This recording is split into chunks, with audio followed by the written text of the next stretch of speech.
Hey, welcome into Inside Toppers Baseball. I'm Cody Shook alongside Coach Burkle here.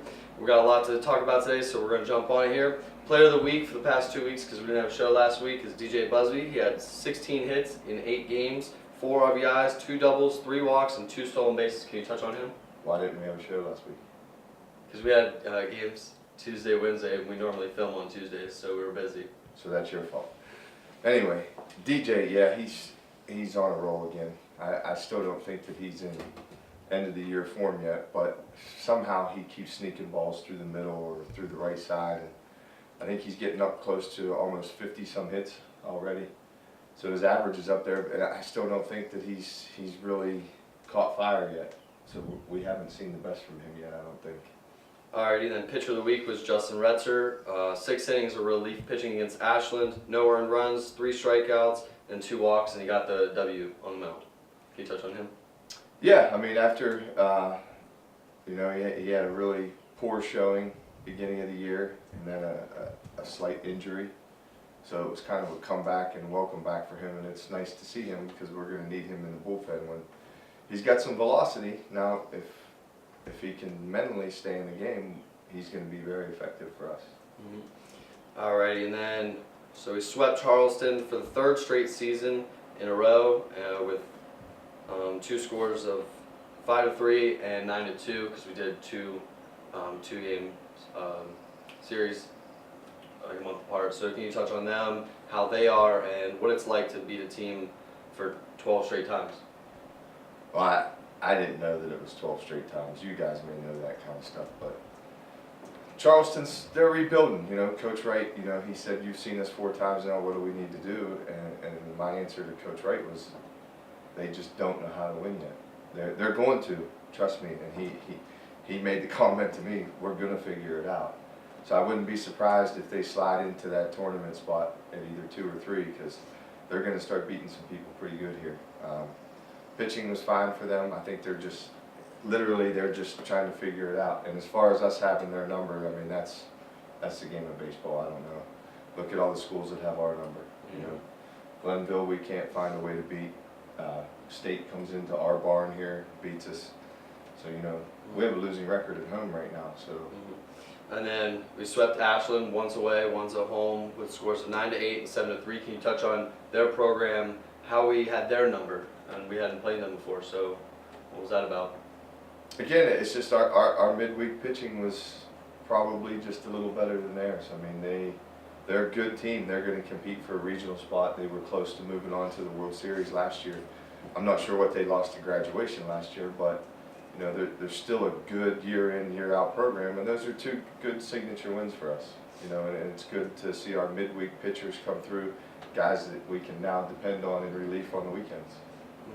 And can you touch on the 2 games that we lost here against West Virginia State, scores of 8-10 and 3-6? There's not much to touch on. I mean, they came in and they were the better team. Baseball's that sport that makes every man an honest man. Stats don't lie. So when you come in flat or you come in running your mouth and you don't back it up, somebody's going to put it to you, and that's what happened to us.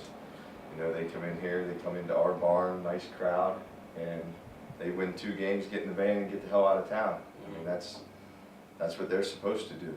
We're supposed to defend that a little better, which we didn't do, and we'll get that fixed. That'll be the last time that happens, I promise you.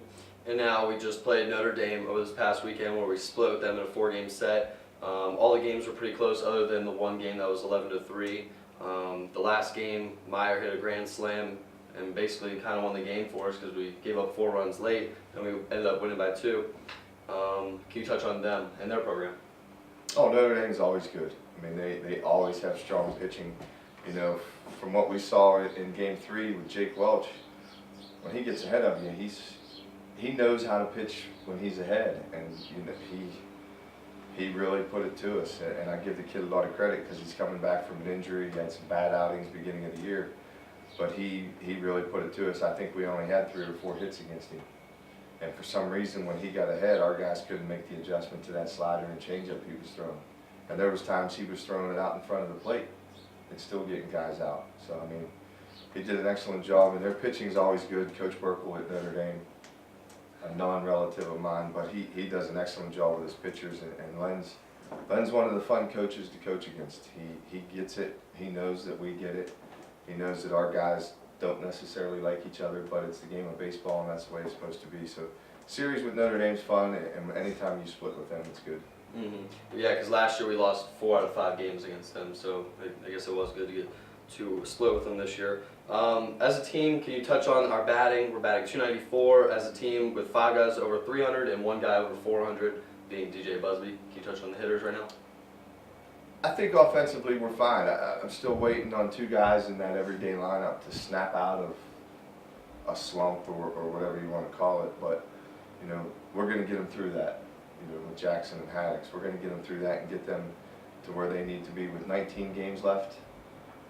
You know, this is when we really need them, because at this point we now control our own destiny. It's winning you're in, losing you're out. So if we can get those 2 rolling and get everybody rolling on the same page for these last 19 games, we'll be fine. All right, now can you touch on the pitching staff? As a team, the ERA is 4.26. And 3 of our 4 starters have ERAs under 3.7. So can you touch on that? And the bullpen. It's starting to get there. Still not 100% happy with the entire pitching staff. Obviously, you know, we're going to get on Greg and Mark's back, and we're going to ride them to the end. I mean, they show up week in, week out. Other guys are a little inconsistent at times. Some guys are still learning how to pitch. So, you know, but it's getting better.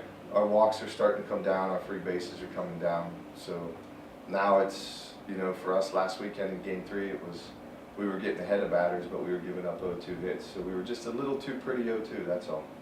Can you touch on the pitcher strikeout to walk ratio? I know you wanted to talk about that. It's not that, but I mean, it's, you know, stats in the game of baseball, they don't lie. You know, at some point when you look at them, you can say, hey, you know, your strike to walk ratio is 1-to-1. That's not good. You know, and we have several guys. I think there's 5 or 6 guys. There's a couple guys that have more walks than they do strikeouts. Well, that makes them non-effective in my book, and then I can't use them. If you're going to give up more free bases than you're going to get outs, you know, this probably isn't the school for you. This may not be the sport for you at that point. Alrighty, and then can you just talk about the fielding, some of the drills you guys do? Because our team fielding percentage is .969 at the moment. That's pretty good. I think we have, I can't remember how many errors we have at the moment. Can you talk about some of the drills you guys do every day to make sure that we limit the errors to help out the pitchers, help out everything?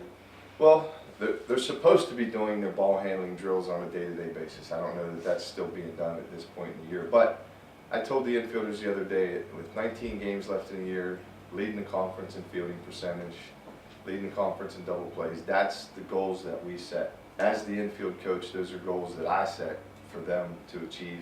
And right now, they're right on schedule. You know, that's with 2 different guys at third base. You know, we're still going to use both of those guys at third base when Nolan's pitching. Jameson's going to play third. And Bailey's an excellent backup. He's learning the position behind Ethan, and Ethan can play any one of the 3, so it's really nice. And even using 3 first basemen. You know, we've used Timmy Hughes, we've used Connor Coop, and we've used Kobe at first. And that's just the way our game plan works. If we have to run for Timmy or run for Coop, then Kobe as the freshman is going in at first. And I'm fine with that. So, you know, that's with a lot of infield guys, and still fielding it at .969 is, in my eyes, pretty good. And I'm kind of proud of those guys for that. Alrighty, and then right now we're currently sitting in 4th place in the MEC North with a 9-7 conference record behind Shepherd, Notre Dame, and Jesuit. Can you just talk about that? I mean, we just slipped. I mean, we were number 2. We were right in the thick of things at number 1, and now we've dropped to number 4. Can you just touch on that? Do you get a grade for this? No. Okay, we're tied for 3rd. Not according to the MEC website. No, according to the MEC website, we're tied for 3rd. We're 9-7 with Jesuit, tied for 3rd. So, screwed up again. But no, like I said, we are right where we need to be probably. Nobody else can help us, nobody else can hurt us, it's all on us. We either go win games and get in, or we go lose games and we watch on the computer at the end of the year while everybody else is in Beckley. So it's all on us now. Alrighty, then now can you touch on the region standings? I mean, I don't know if you care about that. Look at that. Last week we were 7th, this week we're 10th, and we're almost on the outside looking in with West Virginia State right behind us. Can you touch on the region standings? I don't pay much attention to those because there's 3 different regional standings. You have the D2 Baseball News, the Writers Association, and then at some point in the next few weeks, the NCAA actually puts theirs out, and that's the one that matters. Plus, it goes to a committee at the end, and everything goes into that, from your schedule, your ranked opponents, your home and away record.